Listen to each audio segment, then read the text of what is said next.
Anak-anak, remaja-remaji, dan pemuda yang saya kasih dalam Tuhan Yesus Kristus, selamat petang.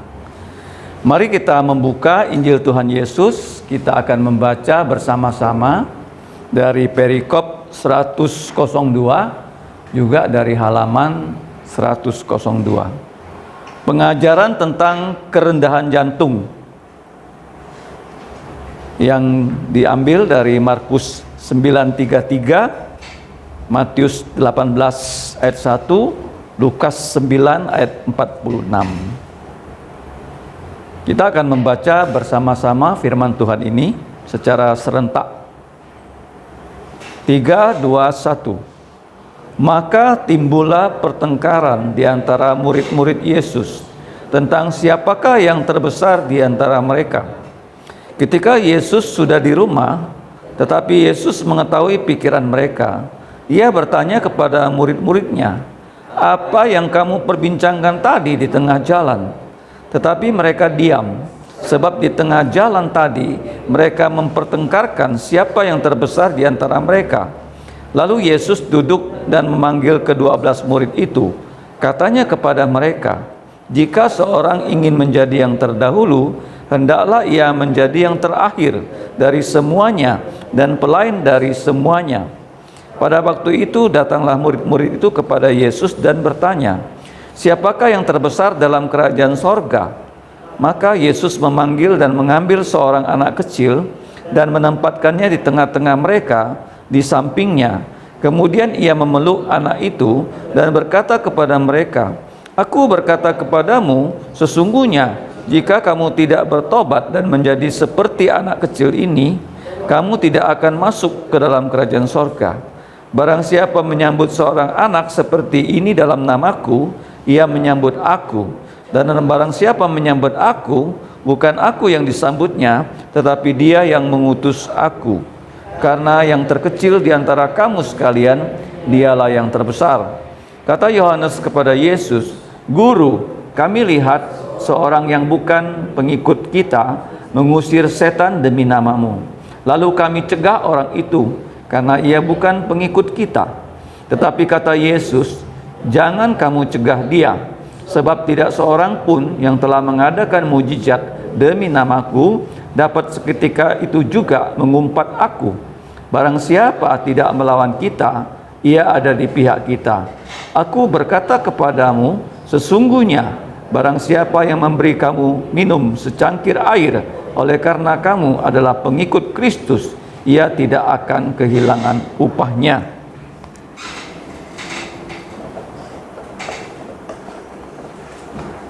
Mari kita berdoa. Allah Bapa kami yang bertahta kekal dalam kerajaan sorga, Allah dan Bapa dari Tuhan kami Yesus Kristus, kami datang mengucap syukur untuk petang hari ini. Walaupun hujan sangat lebat di kota Pontianak dan sekitarnya, tetapi itu tidak menghalangi kami datang ke rumah-Mu untuk berkebaktian CMC. Ya Bapa, kami telah memuji nama-Mu, kami bahkan diberi kesempatan untuk membaca firman-Mu. Ya Bapa, sekarang kami mau belajar tentang firman-Mu. Mohon Roh-Mu bekerja, memberikan kami pengertian, memberikan kami kekuatan untuk menjalankan dan mewartakan firman-Mu. Ya Bapa, kami tahu kami orang berdosa. Ampunilah dosa kami, dengan darah Tuhan Yesus hapuskanlah semua pelanggaran kami. Dalam nama Tuhan Yesus kami mengucap syukur dan berdoa. Amin. Nah, perikop yang tadi kita baca adalah pelajaran khusus ya dari Tuhan Yesus kepada para murid. Nah, banyak orang percaya Yesus tidak paham. Kalau kalian belajar di sekolah, saya percaya semua kalian sudah pasti punya minimal 1 ijazah.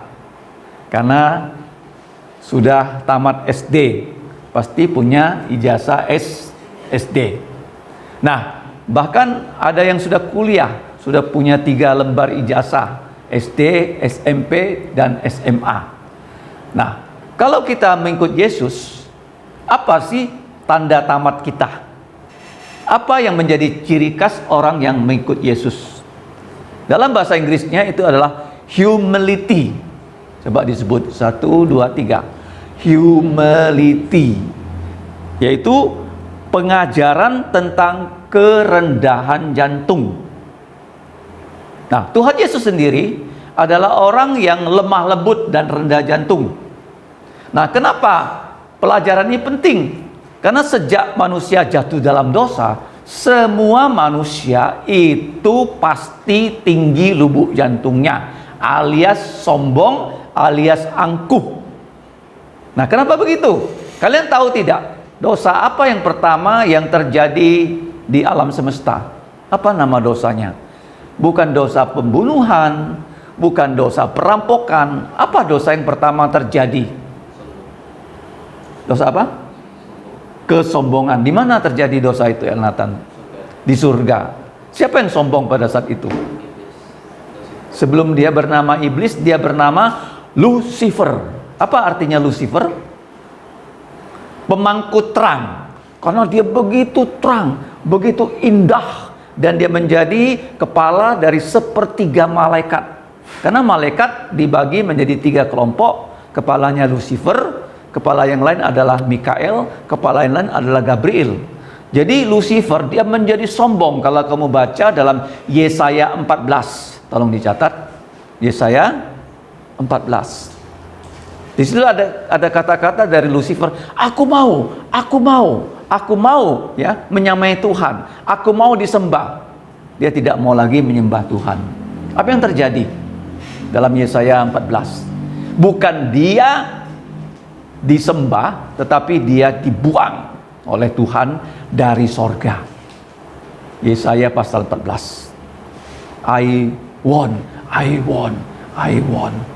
Itulah dosa kesombongan. Nah, kalau kita lihat setelah Lucifer jatuh dalam dosa, itu sepertiga malaikat mengikuti dia loh. Ada sepertiga malaikat yang menyembah Lucifer, yang disebut dengan roh-roh jahat. Setelah mereka diusir dari sorga, mereka tidak lagi berada di sorga, mereka berada di udara. Di mana? Udara. Makanya sekarang kita bisa melihat yang namanya hantu. Orang bilang ada hantu. Hantu itu bukan orang mati, dia datang kembali ke bumi, bukan. Kalau orang mati, ya jiwanya atau rohnya akan pergi ke 2 tempat. Kalau dia percaya Yesus, langsung dibawa oleh malaikat ke sorga. Kalau tidak percaya Yesus, bagaimana? Rohnya ditangkap, dibuang ke neraka. Nah, kalau orang melihat hantu, kok seperti bentuk manusia? Kenapa bisa begitu? Kenapa bisa melihat hantu seperti manusia? Apakah dia manusia yang mati penasaran, ketabrak mobil, bunuh diri, terus rohnya bukan ke sorga, bukan ke neraka, tapi masih melanglang buana di muka bumi? Apakah betul? Kenapa manusia melihat hantu dalam bentuk manusia? Yaitu yang berambut panjang dan sebagainya. Itu adalah roh jahat yang menyamar. Roh jahat yang menyamar. Dia bisa menyamar sebagai hantu, dia bahkan bisa menyamar menjadi malaikat terang. Menjadi apa? Malaikat terang. Nah, itu sekedar pengantar ya, bahwa dosa yang pertama terjadi adalah dosa kesombongan. Nah, jadi waktu kita melihat di sini, dosa kesombongan itu ada pada setiap kita manusia. Yang sudah percaya Yesus, yang belum percaya Yesus, semua kita punya dosa yang namanya dosa sombong. Makanya kalau kamu baca dalam 1 Korintus pasal 13 tentang kasih, ada 2 kali dikatakan loh, jangan kamu sombong. Jangan kamu sombong. Apa itu sombong? Sombong itu orang sudah berprestasi, dia ingin semua orang menganggap dia punya prestasi adalah karena dia hebat. Contohnya Raja Nebukadnezar. Dia sudah menjadi raja yang terbesar di zamannya Daniel, dan dia ingin umumkan kepada seluruh dunia dia adalah raja yang paling hebat. Apa yang terjadi dengan dia? Tuhan mengatakan dia menentang orang yang congkak, orang yang sombong, orang yang angkuh, tetapi dia berbelas kasihan pada orang yang rendah jantung. Nah, waktu dia sombong, memang dia berprestasi. Apa yang terjadi dengan dia? Tuhan mencabut akal sehatnya, sehingga dia menjadi orang yang tidak punya pikiran waras. Seorang raja tiba-tiba kehilangan akal sehat. dia menjadi seperti binatang. Tidak bisa lagi tinggal di istana, dia tinggal di dalam hutan. Dia tidak lagi makan roti, tapi dia makan rumput seperti binatang. Nah, kalau raja menjadi gila seperti itu, biasanya raja itu sudah dibunuh. Sudah dia apa? Dibunuh, disingkirkan. Tetapi Tuhan memelihara nyawa dia, dan pada satu saat berikutnya Tuhan mengembalikan pikirannya loh, sehingga dia menjadi orang yang normal lagi. Dia duduk lagi sebagai raja di atas segala raja pada saat itu, dan dia mulai bertobat, dan dia mulai mengatakan dia bukan raja yang paling besar. Raja yang paling besar adalah raja di atas segala raja, Allahnya Daniel, yang harus disembah seluruh dunia. Ingat ya, dosa sombong karena prestasi. Ada yang kedua, dosa yang namanya sombong karena berbohong. Kenapa? Pernah nggak lihat orang sombong? Dia berbohong. Dia bukan orang kaya, tapi ngakunya orang kaya. Ada? Dia orang yang miskin, tapi pakaiannya wah, kelihatannya dia orang kaya. Ya kan? Ada. Nah, saya punya satu kesaksian. Dulu waktu saya sekolah di Jogja, ada teman gereja saya. Dia badannya tinggi besar. Dia orang kaya. Kalau dia dari Pontianak ke Jogja, dia pasti dari Pontianak naik pesawat ke Jakarta, dari Jakarta dia naik pesawat ke Jogja. Kalau kami, ya orang-orang yang tak mampu, tidak bisa naik pesawat ya, dari Pontianak ke Jakarta. Ya, dan Pontianak ke Jogja. Nah, dari Jakarta ke Jogja.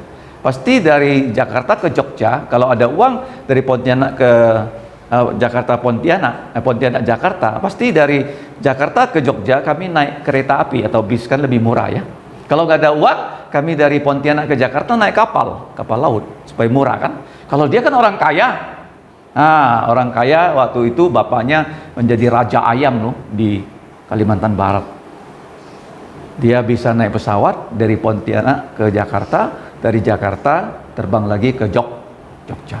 Nah, pada suatu hari dia dari Jakarta ke Jogja. Dia duduk di sebelah satu orang bapak. Terus bapak itu berkenalan dengan dia. Dik, kamu mau kemana nih? Ke Jogja. Oh ya, ke Jogja. Dik, kamu apa kerjanya di Jogja? Saya kuliah, dia bilang. Saya apa? Kuliah. Padahal dia masih anak SMA, memang badannya tinggi besar loh. Kalau dia bilang kuliah, nggak ada orang akan ragu dia sudah di perguruan tinggi. Nah, apa yang terjadi?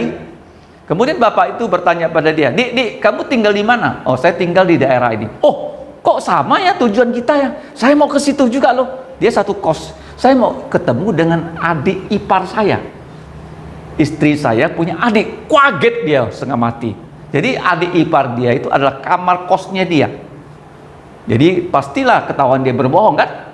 Nah, dia cepat-cepat dari lapangan terbang, dia pulang ke rumah, dia bilang sama kawan satu kamarnya, "Kok jangan kasih tahu cihu kamu ya, bahwa saya ini masih SMA. Tadi saya bohongi dia loh. Saya bilang saya sudah kuliah loh."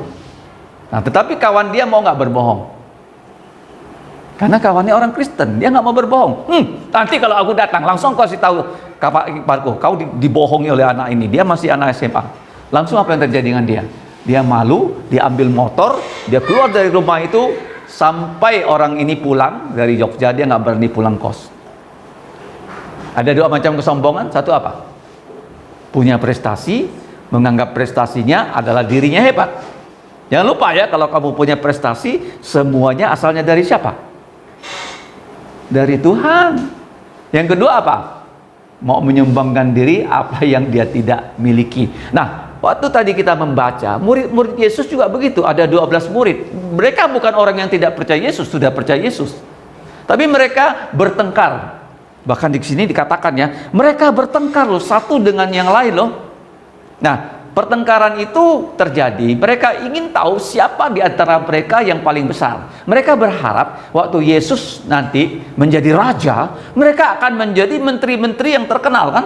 Siapa yang menteri keuangannya, siapa menteri luar negerinya, siapa menteri pertahanannya, semua mau mendapat jabatan-jabatan yang hebat kan? Makanya mereka bertengkar.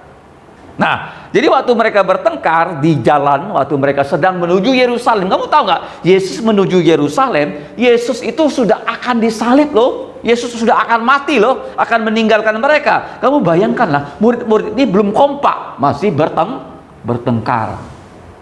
Jadi Yesus bertanya pada mereka. Yesus tahu mereka bertengkar loh. Jadi waktu mereka bertengkar, Yesus tidak datang meredakan mereka. Kamu tahu ya? Yesus punya timing ya, punya apa? Yesus punya apa? Timing. Waktu mereka bertengkar, ada nggak Yesus datang meredakan mereka? Jangan bertengkar, enggak kan? Yesus biarkanlah mereka bertengkar, ya. Tapi jangan sampai berkelahi. Saya ingat waktu Ernatan sama Esra, waktu masih kecil. Kalau mereka bilang, ayo lomba, wah pasti kelahi itu. Karena nggak ada yang mengalah, lari. Nah pasti itu. Pernah nggak akui sama Atiet? Kalau lomba pasti apa? Oh berantem. Betul nggak? Nah betul ya, ngangguk nih. Elnatan masih ingat gak? Esra ingat gak? Kalau lomba pasti berantem.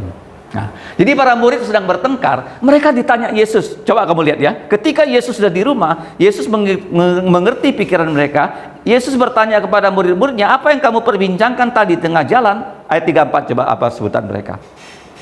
Tetapi mereka apa?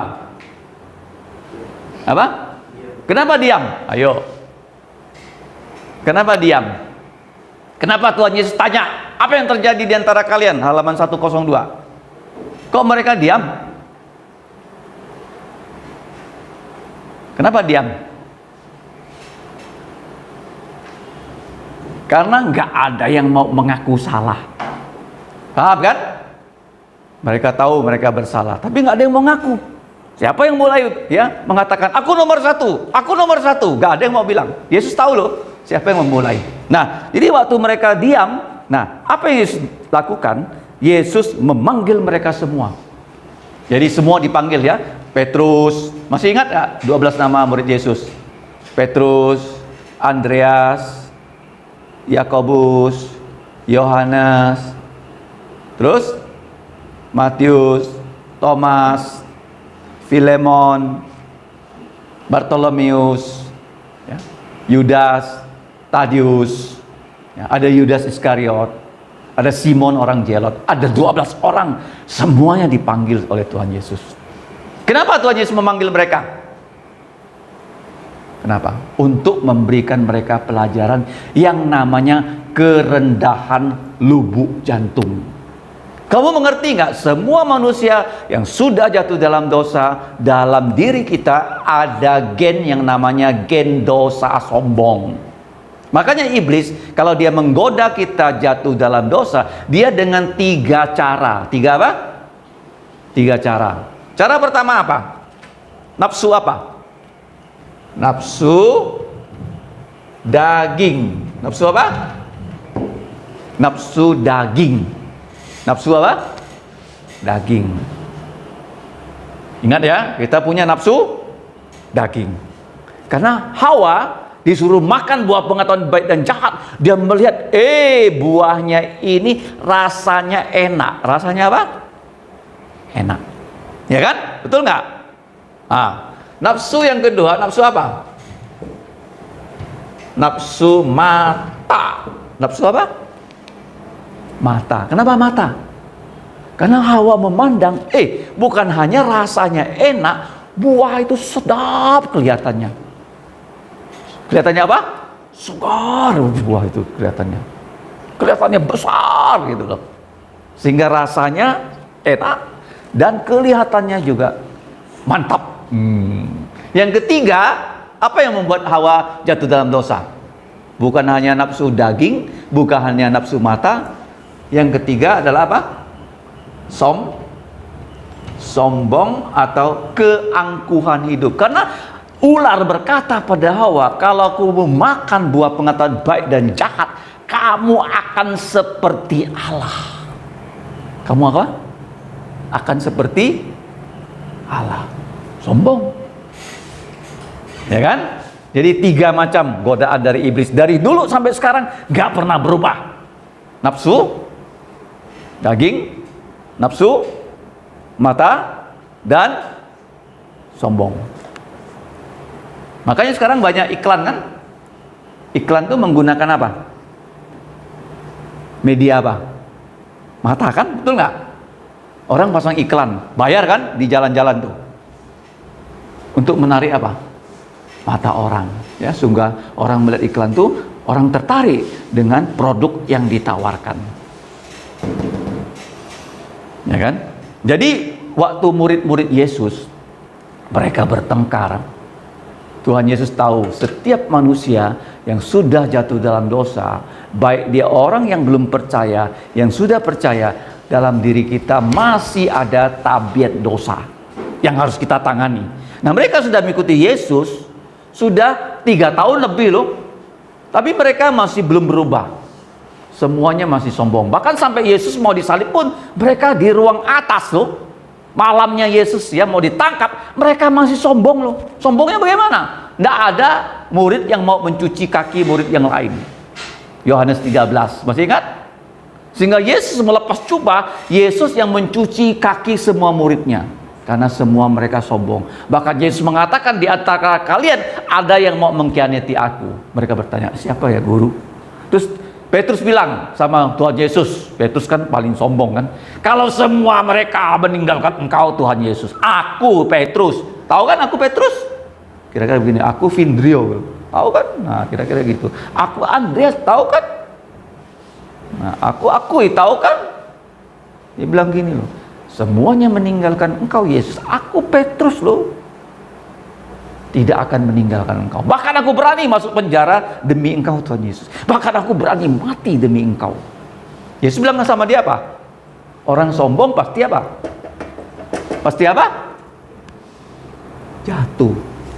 Orang sombong pasti jatuh. Yesus bilang sama Petrus, sebelum ayam berkokok 2 kali, engkau sudah menyangkal aku 3 kali. Zaman dulu ya, tidak ada jam. Zaman dulu orang menandakan jam dengan ayam kokok. Jam 9 kokok sekali, kokok, udah jam 9. Ya kan? Jam 12 kokok lagi, kokok. Jam 3 sekali lagi. Jadi Petrus ya, di antara ya jam 9 ya sampai jam 3 dia menyangkal Yesus 3 kali. Jadi waktu dia menyangkal Yesus 3 kali, itu sudah hampir jam 3, ayam berkokok kedua kali, dia baru sadar. Oh, Yesus bilang betul loh, sebelum ayam berkokok jam 12, jam 3, aku menyangkal Yesus 3 kali. Akhirnya dia nangis kayak anak kecil. Kamu pernah lihat orang tua nangis kayak anak kecil? Kalau anaknya mati ya, betul nggak? Nah, Petrus menyesal betul. Makanya orang sombong akibatnya apa? Gagal.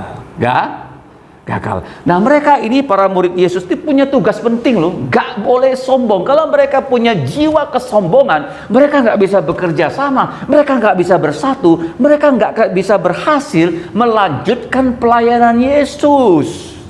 Apa pelayanan Yesus yang harus dia lakukan? Setelah dia mati, dia bangkit, dia menampakkan diri, dia naik ke sorga. Apa pelayanan yang harus Yesus lakukan? Ada 2. 1, mendirikan gereja perjanjian baru. Mulai dari Yerusalem, Yudea, Samaria, sampai ke ujung bumi. Ya kan? Betul nggak? Mana ada orang mendirikan gereja dengan sombong? Bisa nggak? Bisa nggak kui? Nggak bisa. Nah, yang kedua, mereka harus menulis perjanjian baru. Para rasul. 2 tugas ini loh harus mereka tuntaskan. Jadi mereka itu harus bebas dari penyakit rohani yang namanya kesombongan, keangkuhan, dan sebagainya. Nah, sekarang bagaimana cara Yesus mengajar mereka? Yesus sendiri orang yang paling tidak pernah sombong. Kenapa? Karena dia dari sorga, raja segala raja loh, disembah oleh setiap malaikat di sorga. Dia datang ke bumi loh sebagai budak yang paling rendah. Kamu bayangkan, kamu pernah kan melihat ya, orang yang Dia punya kekayaan luar biasa. Tapi dia rela tinggal di kampung yang kumuh. Kira-kira hidupnya tersiksa nggak? Tersiksa nggak? Dia orang kaya kan? Punya hotel. Mau tidur di hotel, masuk aja rumahnya. Tapi dia sekarang tinggal di rumah yang kumuh, yang bocor, yang kotor. Kira-kira dia tersiksa nggak? Nyaman nggak dia? Nyaman nggak? Tidak nyaman. Yesus tuh di surga mulia, sekarang dia datang di bumi, dia menjadi pelayan loh. Orang yang paling rendah jantung, Tuhan Yesus. Makanya dia berkata, belajarlah dari aku, Tuhan Yesus. Aku adalah orang yang lemah lembut dan rendah jantung. Nah, sekarang pertanyaan di sini, waktu Yesus memanggil mereka, Yesus mengambil satu anak kecil. Kok bisa ya mengambil seorang anak kecil ya? Sebagai namanya lesson plan, ataupun sebagai alat peraga. Diambilnya seorang anak kecil, ditaruh di sampingnya Yesus, dan anak kecil ini dipeluk oleh Yesus loh. Kenapa anak kecil yang diambil loh? Anak kecil kan biasanya apa-apa pun nggak tahu. Kok mereka harus belajar dari anak kecil? Yesus bilang, kalau kamu tidak bertobat seperti anak kecil ini, kamu nggak bisa masuk ke dalam kerajaan sorga. Nah sekarang begini loh, kerajaan sorga dengan kerajaan dunia apa bedanya? Kalau kerajaan sorga itu kerajaan untuk kita melayani. Kalau kerajaan dunia untuk kita memberi perintah. Betul nggak? Kalau saya jadi presiden, saya bisa keluarkan perintah. Ya, mulai dari Jakarta sampai desa, jalankan perintah saya karena saya presiden. Betul nggak? Contohnya, saya bilang harga minyak tidak lagi 10.000, 15.000. Semua ikut beli minyak 15.000. Ya kan? Tapi kalau kerajaan sorga bukan berdasarkan kekuasaan untuk memerintah seperti itu. Kerajaan sorga adalah untuk melayani. Kalau mau melayani harus seperti anak kecil. Kenapa anak kecil? Saya bertanya pada kalian, apa bedanya kalian sekarang dengan kalian yang masih kecil? Apa bedanya? Apa bedanya? Waktu kecil, anak-anak saya gampang diajak keluar. Ayo kita pergi, ikut mereka. Kalau udah besar gimana? Banyak alasan nggak mau ikut. Betul nggak? Karena lebih enak mengajak anak kecil daripada orang remaja. Bahkan sekarang anak-anak merasa lebih pandai dari orang tuanya loh. Kenapa? Karena anak-anak pegang gadget, bapak ibunya nggak pernah pegang gadget. Anak-anaknya kadang-kadang lebih tahu daripada orang tuanya. Nah, kalau orang tua sampai tidak tahu firman Tuhan, dia tidak lebih tahu firman Tuhan daripada anak-anaknya, keluarganya bisa kacau loh. Orang tua harus lebih tahu firman Tuhan daripada anak-anaknya, supaya orang tua, kalaupun dia kalah dalam hal gadget, dia kalah dalam ilmu pengetahuan, dia masih bisa mengajar anak-anaknya firman Tuhan. Kenapa? Karena firman Tuhan ajarkan pada orang tua ajarkan kepada anak. Dan orang tua dari kecil sudah belajar firman. Gak mungkin orang tua yang terus belajar firman kalah dengan anaknya tentang firman Tuhan. Ya kan? Misalnya sekarang Akui, dia belajar komputer, pasti ilmu komputernya lebih pandai daripada bapaknya. Betul nggak? Tapi jangan sampai ya ilmu komputernya sudah lebih pandai, dia lebih pandai firman daripada bapaknya. Celaka itu. Betul nggak? Bapaknya harus lebih tahu firman Tuhan supaya bapaknya bisa mendidik Akui. Mengerti? Kalian juga begitu yuk. Kalau mau menjadi orang tua yang baik, kalian harus seperti anak kecil yang kalau diajar masuk ke telinga dan masuk ke pikiran. Anak kecil itu seperti apa? Kamu tahu nggak? Kalian pernah lihat spons nggak? Pernah lihat spons nggak? Nah, ini kan spons kan? Ini ya spons ya. Ya sponge ya. Anak kecil seperti spons yang kalau saya lekatkan dengan air wangi, semua air wangi ini masuk ke sini, baunya wangi. Betul nggak? Saya lekatkan parfum, jadi parfum lekat di sini, wah wangi. Tapi anak kecil juga, kalau kamu ajar hal yang jahat, kamu lekatkan dengan air kotor busuk ke sini, Tiba-tiba, kok busuk ya di sini? Nah, karena ada spon yang menyimpan air yang busuk. Itu anak kecil loh. Kamu lihat di gereja ini banyak anak-anak kecil. Mereka harus belajar firman. Di rumah kamu juga ada adik-adik yang kecil. Harus kasih tahu dia firman loh. Kalau kamu nggak kasih tahu dia firman, dia menyerap hal-hal yang jahat. Dia bisa jadi jahat loh. Makanya Yesus mengambil anak kecil. Kenapa anak kecil? Satu, gampang diajar. Gampang apa? Diajar. Kalau udah besar, susah. Susah. Jadi kamu kalau mau bertobat, kamu seperti anak kecil yang selalu mau belajar firman. Selalu apa? Ya, belajar firman. Terus yang berikutnya, Yesus mengatakan, barang siapa menyambut anak kecil ini di dalam nama Yesus, ia menyambut aku. Bahkan dia bukan hanya menyambut aku, dia menyambut Bapa di sorga yang mengutus aku. Coba kita baca yang dalam cetak tebal. Karena yang terkecil di antara kamu semua, dialah yang terbesar. Ini penting ya. Kenapa di dalam kerajaan sorga yang paling kecil menjadi yang paling besar? Kenapa bisa begitu? Yang paling kecil itu siapa sih? Siapa yang paling kecil dalam satu organisasi? Apakah kepala sekolah paling kecil? Apakah guru paling kecil? Apa yang paling kecil di sekolah? Pembersih sekolah apa? Tukang sapunya, ya kan? Betul nggak? Betul nggak? Tukang bersih WC-nya kan? Betul nggak? Yang paling kecil siapa? Para pelayan. Aneh ya?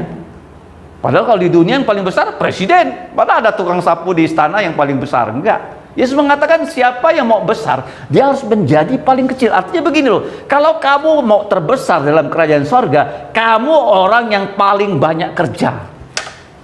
Orang yang paling banyak apa? Kerja. Kenapa paling banyak kerja? Karena kamu mau melayani. Mau melayani. Apa itu pelayanan di gereja? Kasih tahu saya contohnya. Contohnya apa? Contohnya apa, Kui? Pelayanan. Pelayanan itu kamu melayani nggak dibayar gaji loh. Apa? Menjemput, ya. Jadi yang sudah belajar mobil harus menjemput. Itu satu pelayanan. Kamu tahu nggak? Kalau kamu melayani Tuhan, memang di dunia ini kamu tidak dapat gaji, tapi kamu akan dapat apa sih? Dapat apa? Apakah Tuhan akan memakai tenaga kamu dengan percuma, dengan sia-sia? Kamu akan dapat apa? Dapat apa? Upah. Upahnya di mana? Di mana?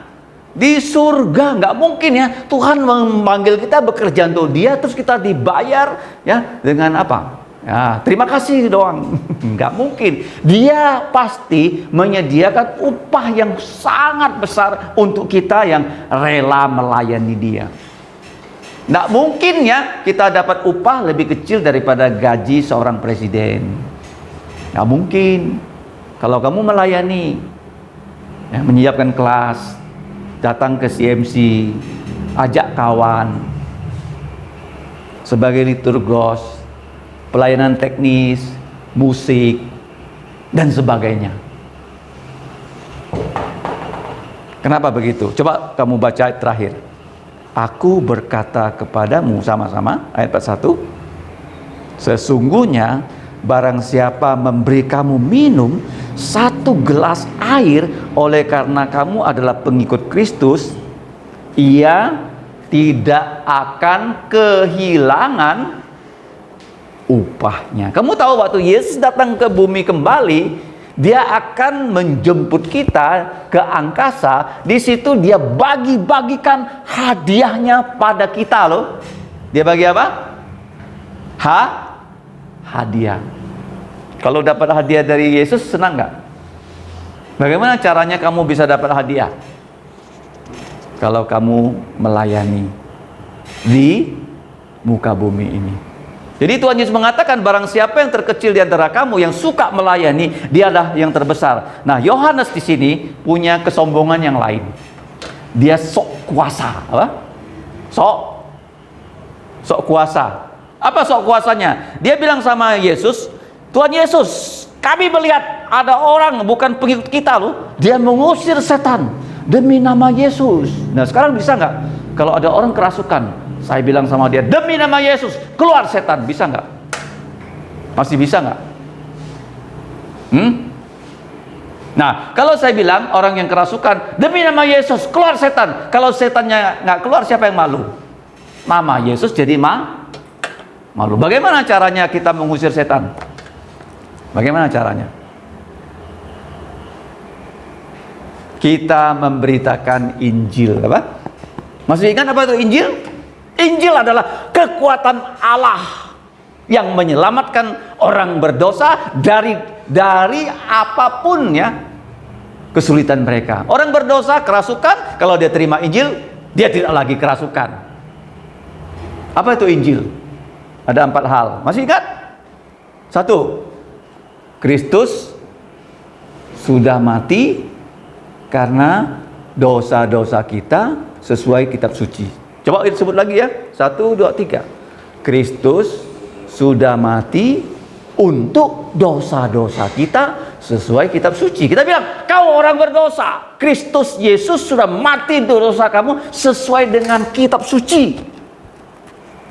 Yang kedua, Kristus bukan hanya mati, dia dikubur pada hari ketiga. Dia bangkit dari kematian. Jadi Kristus mati, Kristus dikubur. Yang ketiga, dia bangkit dari kematian pada hari ketiga sesuai kitab suci juga. Jadi ada 2 kata, sesuai kitab suci.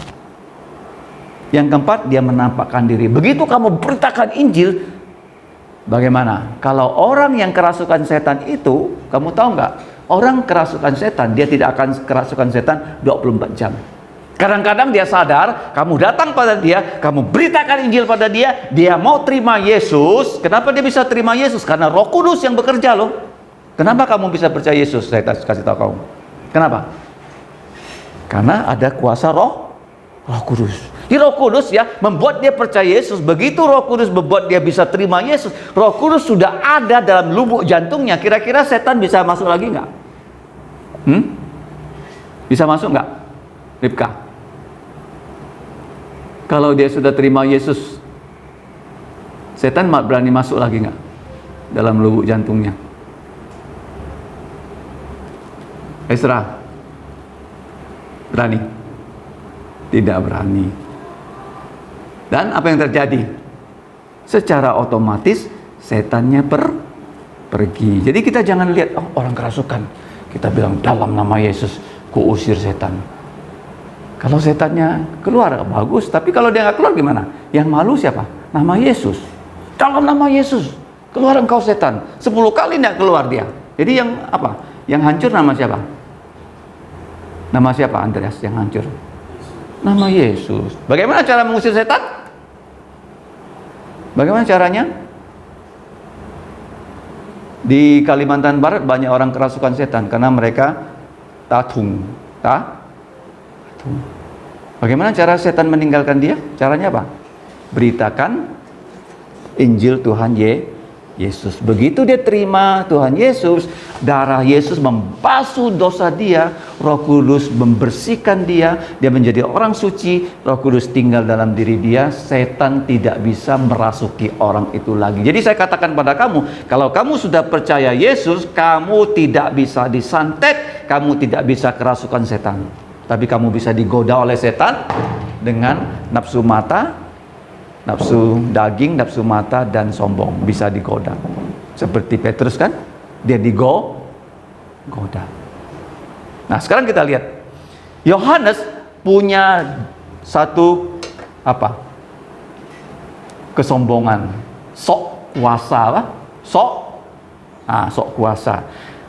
Jadi dia mengatakan ada orang yang mengusir setan demi nama Yesus. Kami mencegah orang itu karena dia bukan pengikut kita. Kata Yesus kepada dia, jangan kamu cegah, sebab tidak seorang pun yang telah mengadakan mujizat demi namaku. Ya, jadi zaman itu kenapa orang bisa mengusir setan demi nama Yesus? Kenapa? Karena zamannya masih zaman mujizat. Zamannya zaman apa? Kalau sekarang, apakah masih zaman mujizat? Tidak lagi. Di Alkitab ada zaman mujizat ya 3 kali. Tulis ya. 1 zaman Musa, Terus zaman Yosua. Zaman apa? Musa dan Yosua. Zaman kedua zaman siapa? Elia dan Elisa. Oke. Zaman ketiga zaman Tuhan Yesus dan para rasul. Jadi para rasul seperti Petrus, dia bisa dengan bayangan dia menyembuhkan orang sakit.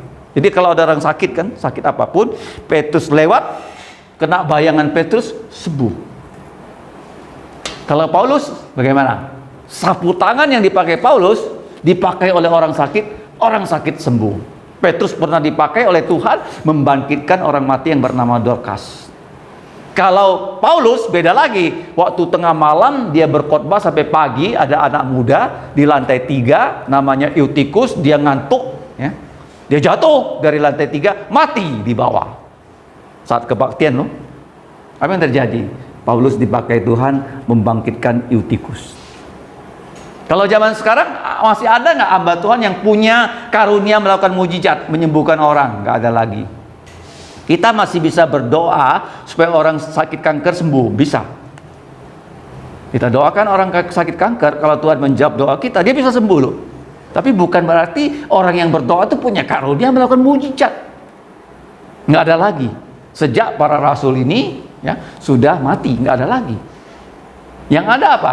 Karunia yang sekarang masih ada, memberitakan Injil dan berkhotbah.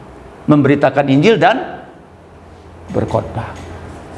Paham ya? Jadi Yohanes mencegah, Yesus bilang jangan. Kenapa?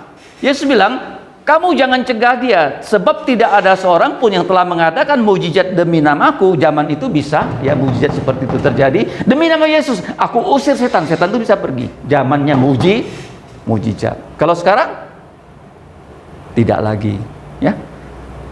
Dia mengatakan apa? Jangan kamu, ya. Memang nama Yesus pada saat itu bisa dipakai untuk mengusir setan. Nah, orang yang sudah mengusir setan demi nama Yesus tidak seketika itu juga dapat menghujat, mengumpat Yesus. Yesus berkata, barang siapa tidak melawan kita, ia ada di pihak kita. Jadi jangan kita menjadi orang yang satu, sombong karena punya prestasi kan. Wah, ini bisa begini karena ada saya. Nah, sombong ya. Yang kedua, bual. Apa bual? Bukan kuliah, bilangnya apa? Kuliah. Yang ketiga, dosa apa? Sok apa? Sok kuasa apa? Sok. Nah, jangan sok kuasa. Paham ya?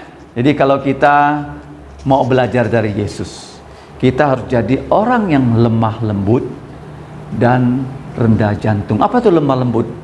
Bukan saya cowok, saya seperti cewek gitu loh. Lemah lembut, gemah gemulai, bukan. Lemah lembut itu artinya seperti karet. Seperti apa? Karet itu tahan banting. Kamu kalau bikin bola dari karet, kamu mau banting 1000 kali, bisa pecah nggak dia? Bisa pecah nggak? Nah, kamu juga ya seperti orang Kristen. Kalau orang Kristen lemah lembut, dia mau dihantam kayak apapun, dia nggak akan menyerah. Lemah lembut. Dia tahu tujuan hidupnya. Yesus begitu loh, dihantam kiri, dihantam kanan. Dia tahu dia datang ke bumi ini menyelesaikan tugas Bapa dan akhirnya mati di atas kayu salib. Dia nggak akan menyerah. Ngerti? Apa itu lemah lembut? Bersikap lembut kepada orang, jelas dong ya. Masa lemah lembut suaranya kasar, ngomongnya kasar, cepat marah, itu bukan lemah lembut. Lemah lembut yang kedua apa artinya? Walaupun dibanting, tidaklah pecah. Tidaklah apa? Pecah. Mau jadi orang lemah lembut? Mau jadi orang yang rendah jantung? Kalau tidak lemah lembut, pasti orangnya sombong. Kalau sombong, apa akibat sombong?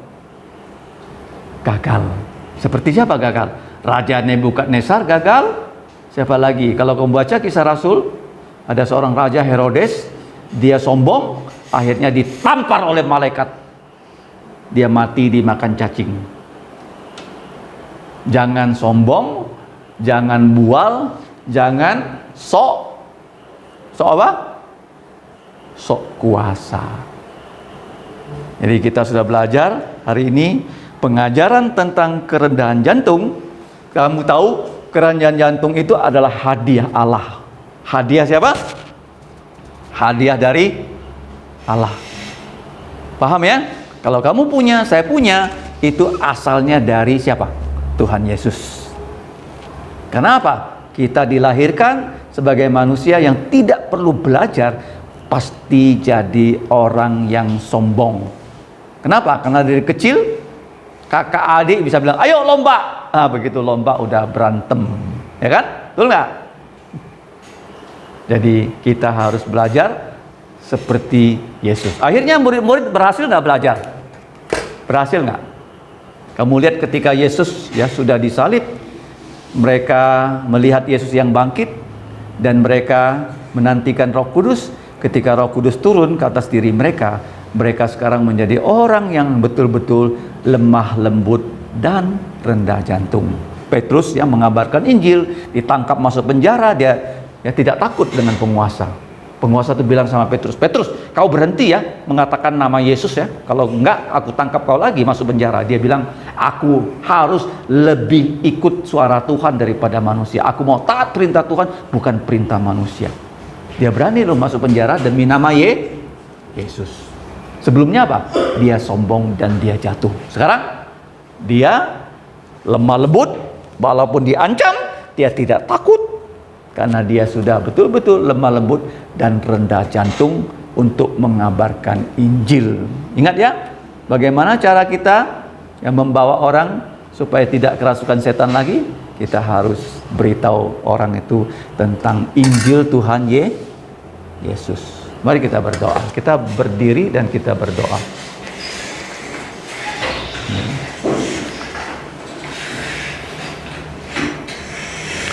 Bapa kami di surga, kami datang mengucap syukur karena Engkau baik kepada kami. Engkau memberikan kami kehidupan, memberikan kami kesehatan, sehingga kami dapat dipertemukan dalam kebaktian CMC. Ya Bapa, kami sekarang mau pulang ke rumah kami masing-masing. Kiranya firman-Mu yang sudah kami dengar, Engkau ukir abadi dalam lubuk jantung kami. Ya Bapa, berikanlah kami lubuk jantung yang lemah lembut dan rendah jantung, supaya kami dapat semakin menjadi orang yang seperti Tuhan Yesus, yang selalu mendengarkan firman-Mu, selalu melakukan kehendak-Mu di muka bumi. Ya Bapa, ampunilah dosa kami, berkatilah para anak-anak, remaja-remaji dan pemuda yang sudah setia datang ke CMC pada petang hari ini. Mereka semua masih belajar baik di sekolah maupun di universitas. Berkatilah pelajaran mereka, supaya mereka menyelesaikannya dengan rasa takut pada Engkau, dan mereka menjadi anak-anak yang lebih terdidik, menjadi anak-anak yang taat dan memuliakan nama Engkau. Ya Bapa, kami akhiri kebaktian ini, pimpinlah kami pulang ke rumah kami masing-masing, jadikanlah kami sebagai berkat.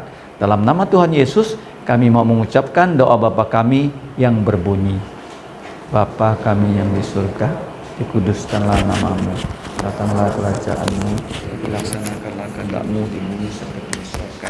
Berikanlah kami pada hari ini makanan harian kami, dan ampunilah kami akan kesalahan kami, seperti kami juga mengampuni orang yang bersalah pada kami. Dan janganlah membawa kami ke dalam pencobaan, tapi lepaskanlah kami dari yang jahat, karena Engkaulah yang punya kerajaan dan kuasa dan kemuliaan sampai selamanya. Amin. Andreas, tolong putar.